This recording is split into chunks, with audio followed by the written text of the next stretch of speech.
कलौ मोहागारे विषय विषसन्तप्तमनसां तमश्चक्रे दूरं मृदुसदुपदेशामृतगिरा सतां चेतस्तोषित द्विहृदयवनानां मृगपते परेशं साक्षातं गुरुवर कबीरं हृदे नुमः। यो ब्रह्माणं विदधाति पूर्वं यो वै वेदांश्च प्रहिणोति तस्मै तमः देवमात्मबुद्धिप्रकाशं मुमुक्षुर्वै शरणमहं प्रपद्ये मुमुक्षुर्वै शरणमहं प्रपद्ये। प्रेम से बोलिए सदगुरु कबीर साहेब की। आप लोग अंदर बाहर काफी संख्या में लोग हैं, थोड़ी सी आवाज। प्रेम से बोलिए सदगुरु कबीर साहेब की। सदगुरु कबीर साहेब की। सदगुरु कबीर साहेब की। सब संत भक्त समाज की आज के आनंद की।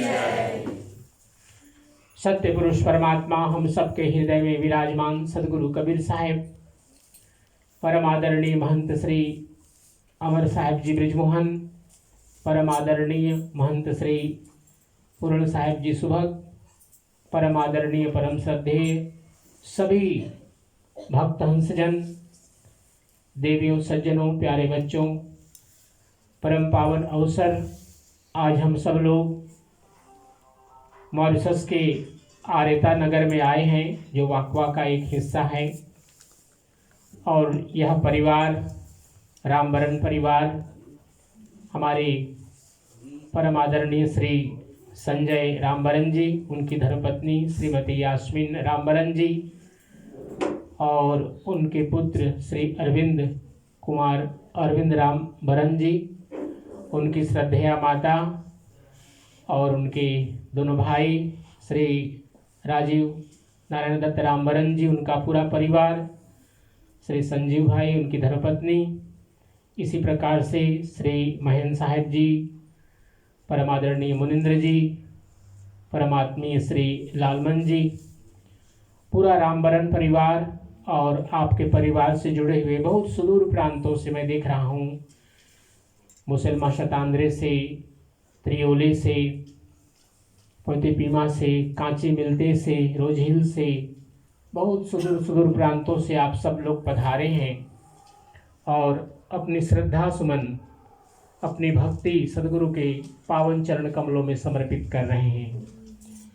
श्री संजय भाई रामबरन, जिनको हम जानते हैं कि वे काफ़ी वर्षों से इटली में रह रहे हैं, लेकिन समय समय पर यहाँ पर आते हैं और जब भी आते हैं तो अवश्य ही सात्विक ज्ञान यज्ञ आनंदी चौक आरती जो गुरु परंपरा है अपने रामबरन परिवार में अवश्य करते हैं। साधु संतों को आमंत्रित करते हैं। कबीर काउंसिल से जुड़े हुए हमारी भजन मंडली आज यहाँ पर आई हुई है। सब लोग मिल करके संध्या किए और बहुत ही श्रद्धा भक्ति के साथ पूरी तैयारी और उसके बाद फिर यहाँ सात्विक ज्ञान यज्ञ आनंदी चौक आरती। आप सब लोगों की श्रद्धा इस देश में अतुलनीय है, अतुल्य है, इसलिए कि आप सभी लोग हिंदू आर्य सनातन संस्कृति से जुड़े हुए हैं।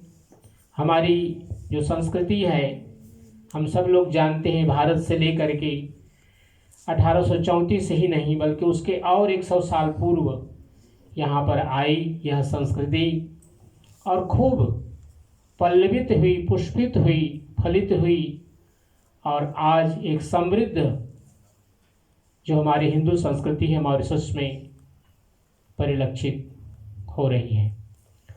सदगुरु कबीर साहब की यह परंपरा जब से बिहार से लोग आए तो बिहार उस समय जिस समय यहाँ पर लोग आए 1834 जैसे मैंने कहा अभी, उस समय बिहार की 80% जनता कबीरपंथी थी और कबीर साहब की वाणियाँ ग्रंथों में तो जो कुछ था लिखा हुआ, लेकिन सदगुरु कबीर साहब की वाणियाँ लोगों के अपने स्मृति पटल पर अंकित थी, जो लेकर के आए।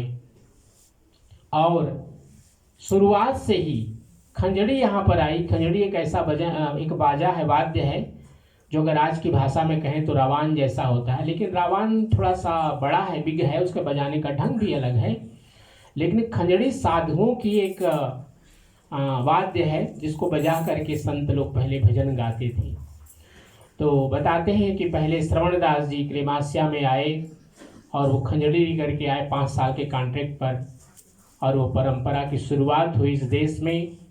और उसके बाद तो लगातार 170-80 साल हो गए हैं इस देश में हमारे कबीरपंथी भाई बहनों के आगमन का। आज देश में 7 रजिस्टर्ड संस्था है कबीरपंथ में, और 2 फेडरेशन भी है, एक दक्षिण प्रांत में और एक उत्तर प्रांत में। सदगुरु कबीर साहब से जुड़ने का एक बहुत बड़ा कारण आज का विषय हमारे प्रवचन का यही है, क्योंकि हम सब लोग जानते हैं 624 वर्ष सदगुरु कबीर साहब के पूरे हो चुके हैं और 625वां वर्ष चल रहा है सदगुरु कबीर साहब के प्राकट्य का। सदगुरु कबीर साहब जिस समय आए तो भारत की जो स्थिति थी, यवन संस्कृति का शासन था, और यवन संस्कृति आज पूरे विश्व में जहाँ कहीं भी हैं, उनका जो रवैया होता है, उनका जो एक ढंग है जीने का, थोड़ा सा कड़ापन होता है उसमें। सदगुरु कबीर साहब सत्यलोक से जब देखे कि एक संस्कृति दूसरे संस्कृति को दबा रही है, जबकि परमात्मा ने हम सब लोगों को बनाया है अपने अपने संस्कृति का सम्मान करते हुए जीवन जीने का, तो सदगुरु कबीर साहब का आगमन ही इसलिए हुआ था कि सभी संस्कृतियों का सम्मान सब लोग करें और अपनी अपने संस्कृति सभ्यता और जो भी उनकी परंपरा है उसका सम्मान करते हुए उनका जीवन यापन शांतिपूर्वक हो। सदगुरु कबीर साहब ने काशी को चयन किया अपने आगमन का। सूर्य की किरणों को उन्होंने अपना वाहन बनाया और सत्यलोक से लहर तालाब पर अवतरित हुए। सदगुरु कबीर साहब का प्रारंभिक बाल्यावस्था ही बड़ा ही चमत्कारिक था, क्योंकि स्वयं उन्होंने पंडितों और मौलवियों को कहा कि आप अपने ग्रंथों को न देखें, मेरा नाम कबीर है। एक छोटा सा बालक जो कि अभी संभवतः 1-2 दिन का होगा और अपनी वाणी अपने मुख से कह रहा है कि मेरा नाम कबीर है। और दोनों संस्कृति के जो विद्वान थे उन सबको आश्चर्यचकित हुआ कि एक चमत्कारिक बालक आया है जो सभी जीवों के रक्षण के लिए है, सभी मनुष्य जगत के कल्याण के लिए इस धरा पर आया है। जब सदगुरु कबीर साहब आए काशी के लहर तालाब पर, तो स्वामी अष्टानंद जी वहाँ पर थे और उन्होंने देखा कि एक नूर, एक सूर्य की किरणों से उतरता हुआ एक दिव्य प्रकाश कमल के पुष्प पर आया और बालक का स्वरूप धारण कर लिया। सदगुरु कबीर साहब वो विटनेस बने अष्टानंद स्वामी, और उन्होंने अपने गुरु स्वामी रामानंद जी को कहा। स्वामी रामानंद जी जानते थे इस कलिकाल में एक महा दिव्य पुरुष का आगमन होगा, और उनका आगमन हो गया है।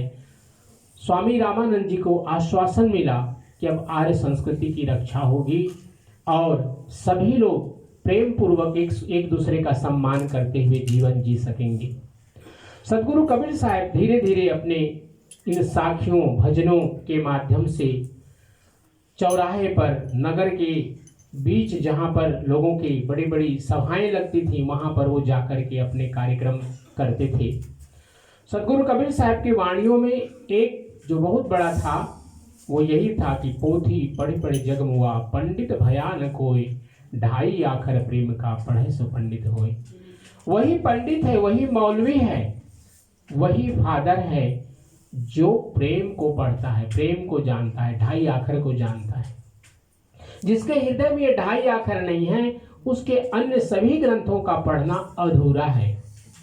अभी उसकी पढ़ाई पूरी नहीं हुई है। अगर उसके जीवन में प्रेम नहीं है सबके प्रति एकात्मकता नहीं है, सबको अपना नहीं समझता है, तो उसका जितना भी उसने डिग्री प्राप्त कर लिया हो लेकिन उसकी शिक्षा अधूरी है।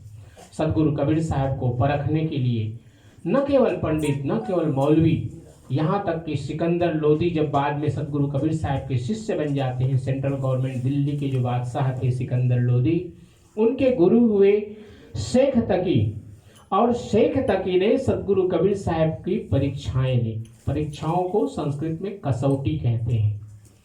तो सदगुरु कबीर साहब के कसौटी परीक्षा लेने के लिए उन्होंने 52, एक ग्रंथ मिलता है सदगुरु कबीर साहब की 52 कसौटी नाम से।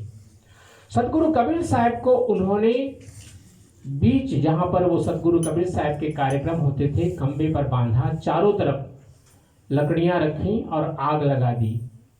सदगुरु कबीर साहब मुस्कुरा रहे हैं, बीच में खड़े हैं, और सदगुरु कबीर साहब पूरी जो लकड़ी का, जैसे होली में हम लोग लकड़ी लगाते हैं और चारों तरफ से उसको आग लगा करके, एक होली का जो पर्व होता है आप सब लोगों ने देखा है, सदगुरु कबीर साहब बीच में और मुस्कुरा रहे हैं, जैसे उनको शीतल लग रहा हो ये पूरा अग्नि का चारों तरफ से होना। सदगुरु कबीर साहब को पत्थर में बांध करके, क्योंकि काशी में थे, गंगा जी में डाल दिए। सदगुरु कबीर साहब उस पत्थर से निकल करके बाहर खड़ाऊ पहन करके पानी पर चलते हुए वापस किनारे पर आ गए। उनको सदगुरु कबीर साहब के ऊपर एक तो पागल हाथी, उसको शराब पिलाया, उसको सदगुरु कबीर साहब की ओर दौड़ाया। पिलवान ने अंकुश मारा उसके सिर पर उस हाथी के, और कबीर साहब की ओर दौड़ाया। कबीर साहब ने अपने दोनों ओर सिंह पैदा कर दिए। वो सिंह केवल उस हाथी को दिखाई दिया और उल्टा पैर वो भाग गया। इसके बाद जो गोरखनाथ जी थे, गोरखनाथ शिव परंपरा के व्यक्ति थे, शैव थे वो, और सिद्ध थे, क्योंकि अघोड़ परंपरा में सिद्ध लोग होते हैं। तो वो क्या करते थे कि वैष्णव परंपरा के संतों को कहते थे कि भाई कोई तुम चमत्कार दिखाओ, और जब नहीं दिखाते थे तो उनका जो ये चंदन होता था उसको मिटवा देते थे। गुरु गोरखनाथ और उनके जो शिष्य लोग थे इस प्रकार से वैष्णव संतों का अपमान कर रहे थे। सदगुरु कबीर साहब ने गुरु गोरखनाथ के साथ में, चूंकि वो चमत्कार दिखलाते थे, सदगुरु कबीर साहब तो चमत्कार दिखलाते नहीं थे, चमत्कार हो जाता था। गुरु गोरखनाथ त्रिशूल के नोक पर बैठे, सदगुरु कबीर साहब ने एक धागा ऊपर की ओर फेंका और लगभग 60-70 किलोमीटर के ऊपर की दूरी पर जा करके बैठ गए। कहे कि गोरखनाथ तुम बराबरी में आओ तब तो बात होगी, तुम तो बहुत नीचे हो, त्रिशूल पर बैठे हो। बाद में जब गोरखनाथ ने देखा कि ये तो हमसे ज़्यादा आगे हैं, तो उन्होंने कहा कि अब एक और परीक्षा होगी, पानी में उतरते हैं। पानी में जा करके गोरखनाथ मछली बन गए। सदगुरु कबीर साहब ने अपना कमंडल जलपात्र लिया और उसको जब जल में से निकाला तो कहा कि गोरखनाथ बाहर आओ, तुम मछली बन करके अंदर में घूम रहे हो पानी के अंदर, हमने तुमको देख लिया है। गोरखनाथ ने कहा कि अब आप पानी में जाइए, मैं आपको ढूंढूंगा। सदगुरु कबीर साहब पानी में गए और पानी बन गए। तो पानी में से पानी क्या निकालेगा गोरखनाथ? बाद में उनकी शरणागति में आए गुरु गोरखनाथ। सदगुरु कबीर साहब ने कहा कि आप तो स्वयं संत हैं, आपको मैं शिष्य नहीं बनाऊंगा, लेकिन आप और आपकी जो परंपरा के लोग हैं जो अन्य संतों का अपमान कर रहे हैं कि सब लोग सिद्धि दिखाएं, चमत्कार दिखलाएं, और नहीं तो आपके चंदन मिटा दिए जाएंगे, आप इसको बंद करवाइए, क्योंकि ये संतों का अपमान है। क्योंकि स एव रुद्रः स एव विष्णु स एव ब्रह्मा, तीनों में कोई अंतर नहीं है। इसलिए सभी परंपराओं का सम्मान करना हमारा कर्तव्य है। सदगुरु कबीर साहब तोताद्री मठ गए दक्षिण प्रांत में।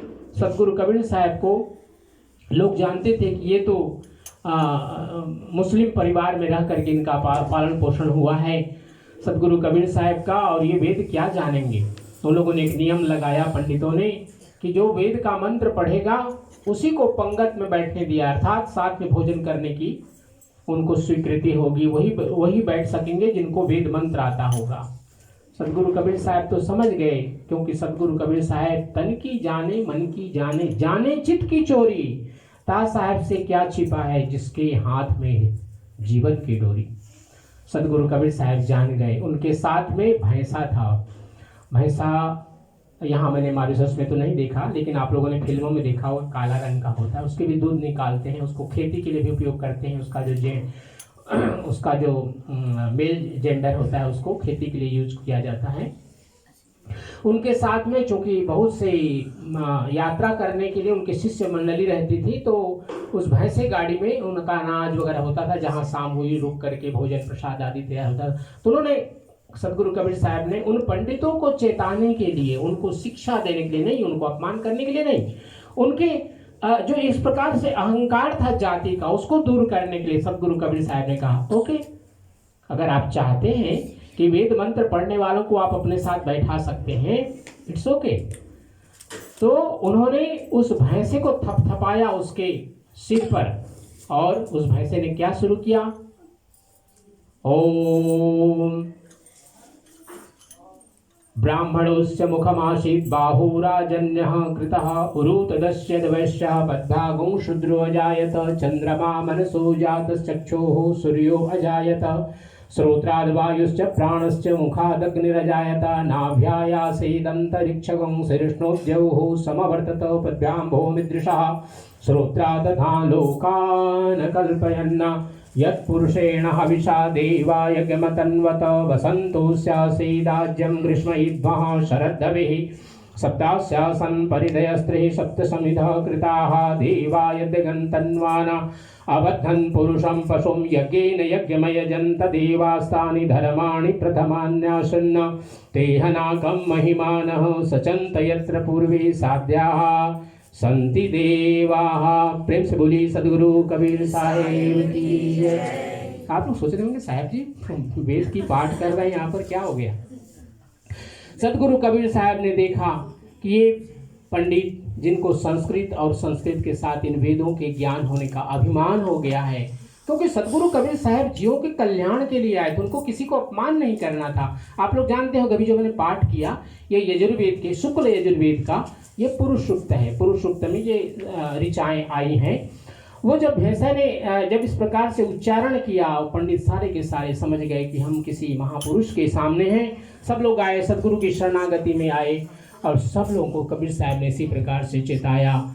सदगुरु कबीर साहब ने कहा कि आप लोग अर्घ देते हो सूर्य को, अर्घ देते हो सूर्य को यहाँ बैठ करके। सदगुरु कबीर साहब ने कहा ओके, हम अर्घ देते हैं, पानी देते हैं अपने खेत में जाने के लिए। लोगों को हंसी आई कि अरे आपका पानी यहाँ से बैठे बैठे कैसे खेत में पहुँचेगा। तुमने कहा कि तुम सूर्य को अर्घ देते हो, तुम्हारा पानी सूर्य तक कैसे पहुँच रहा है। तो नाना प्रकार के कर्म कांड हमारे समाज में फैले हुए थे, कुरीतियाँ फैली हुई थी, जाति को लेकर के, परंपराओं को लेकर के, कर्मकांड पूजा आदि को लेकर के।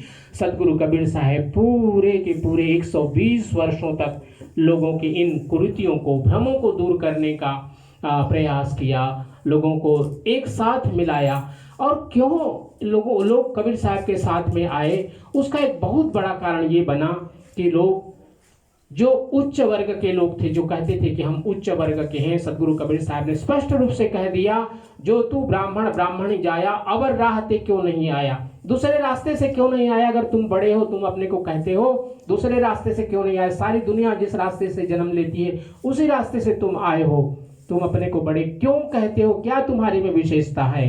कर्मणा द्विज उच्चते, जन्मना जायते शूद्रः कर्मणा द्विज उच्चते। हर व्यक्ति जन्म से सामान्य होता है, शूद्र मतलब सामान्य, लेकिन कर्मणा द्विज उच्चते, जब कर्म करता है अच्छा तब वो ब्राह्मण होता है, क्योंकि ब्रह्मविद ब्रह्मैव भवति, अर्थात जो ब्रह्म को जानता है वो ब्रह्म के समान हो जाता है, उसी को ब्राह्मण कहा गया है।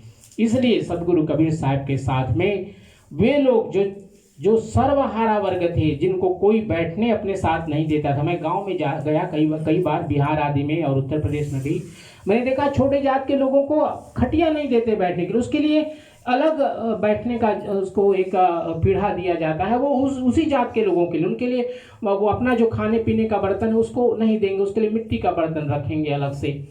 तो कई बार इस प्रकार से मुझको देखने का अवसर मिला। और मैंने देखा कि अभी तक लोगों के मन में ये चीज़ें भरी हुई हैं, छोटे जात बड़े जात, और लोगों को डिवाइड एंड रूल का जो परंपरा हमारे हिंदू संस्कृति में या पूरे विश्व भर में फैली हुई है, उसको चलाते रहने की परंपरा सदगुरु कबीर साहब के साथ इसीलिए जुड़े।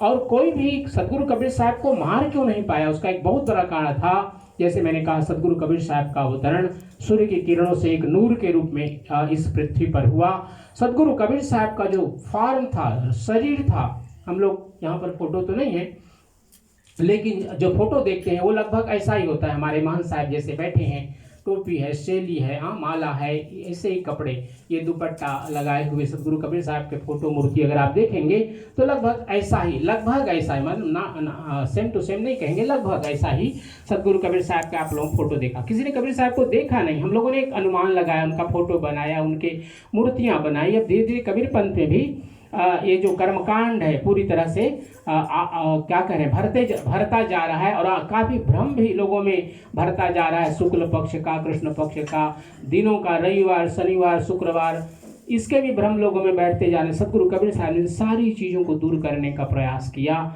लेकिन हमारा जो मन है, क्योंकि हम उस परंपरा से जुड़े हैं, तो भ्रम फिर से हम लोगों ने भर लिया अपने अंदर में। सदगुरु कबीर साहब के साथ जुड़ने का एक बहुत बड़ा कारण था कि सदगुरु कबीर साहब सत्यलोक से आए थे, सत्य पुरुष परमात्मा के अंश लेकर के आए थे। जब भी कोई एक महापुरुष उस सत्य पुरुष परमात्मा से एक अंश लेकर के आता है तो उसकी शक्ति लिमिटेड हो जाती है, वो फिर अनलिमिटेड नहीं रहते। इसलिए बहुत से लोग कहते हैं सदगुरु कबीर साहब अगर परमात्मा थे तो उन्होंने हिंदू और मुस्लिम को दोनों को एक साथ क्यों नहीं कर दिया, उनका जो एक दो परंपरा थी उसको समाप्त कर देते। सदगुरु कबीर साहब इसलिए नहीं आए थे कि दोनों एक हो जाओ, बल्कि दोनों मिल करके प्रेम से जियो, एक दूसरे को सताओ नहीं, एक दूसरे के प्रति एक कटु वचन नहीं करो, कोई निगेटिव कमेंट मत करो। इसलिए सदगुरु कबीर साहब का आगमन हुआ। जितने बार लोगों ने उनको मारने का प्रयास किया, सदगुरु कबीर साहब उसी रूप में चले गए। जब अग्नि से जलाया तो अग्नि को क्या मारेगी, पानी पानी को क्या गलाएगा। इसी प्रकार से सदगुरु कबीर साहब का जो भी चाहते थे वो फॉर्म अपना बना लेते थे, रूप बना लेते थे। और यही कारण है सदगुरु कबीर साहब की 52 कसनी के जो हम ग्रंथ पढ़ते हैं, उसके अलावा हजारों बार सदगुरु कबीर साहब को मारने का प्रयास किया, लेकिन कभी सफलता नहीं मिली। सदगुरु कबीर साहब का इस जगत में आना हम सबके कल्याण के लिए था। और आज भी जो लोग जुड़े हुए हैं, कबीर साहब के साथ जुड़े हुए हैं, उनके जीवन के समस्त जो कष्ट हैं, उनके जीवन में आई हुई जितनी भी बाधाएं हैं वो दूर होती हैं। और उसी का स्वरूप है ये पूजा, सात्विक ज्ञान है ज्ञानंदी चौका आरती। भाई संजय रामबरन जी ने अपने परिवार के साथ एक बहुत ही सुंदर आज अवसर दिया, अपने परिवारजनों को सबको आमंत्रित किया, और उनके पुत्र अरविंद जी के विशेष रूप से ध्यान में रखते हुए आज की उन्होंने पूजा रखी है। हम सब लोग इसमें आकर के अपने को आनंदित मान रहे हैं। और आपके प्रति आभार भाई संजय और उनकी धर्मपत्नी, उनके पुत्र की ओर से जितने भी आप परिवारजन अंदर बाहर बैठे हैं, सबका स्वागत, सबके प्रति एक सम्मान का भाव परिवार की ओर से, श्री राजीव भाई, संजीव भाई और जितने रामबरन परिवार यहाँ पर हैं, सबकी ओर से आपका स्वागत है। आप सबके लिए प्रसाद महाप्रसाद की तैयारी हुई है, आप सब लोग ग्रहण करके ही जाएंगे।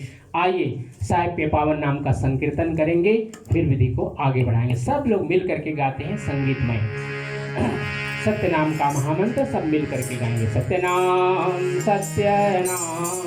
सत्य नाम बोल, जय करुणामय सत्य नाम बोल, सत्य नाम बोल, जय करुणामय सत्य नाम बोल, सत्य नाम बोल, जय करुणामय सत्य नाम बोल, सत्य नाम बोल, जय करुणामय सत्य नाम बोल, सत्य नाम बोल, जय करुणामय सत्य नाम बोल, जय करुणामय सत्य नाम बोल, जय करुणामय सत्य नाम बोल। बोले सद्गुरु कबीर साहेब की जय, सब संत भक्त समाज की जय, काज के आनंद की जय। सतगुरु के चरणों में 3 बार बंदगी करेंगे, सब लोग मिल करके हाथ जोड़ लें। साहेब बंदगी, साहेब बंदगी, साहेब बंदगी। आरती के लिए हम सब लोग खड़े होते हैं।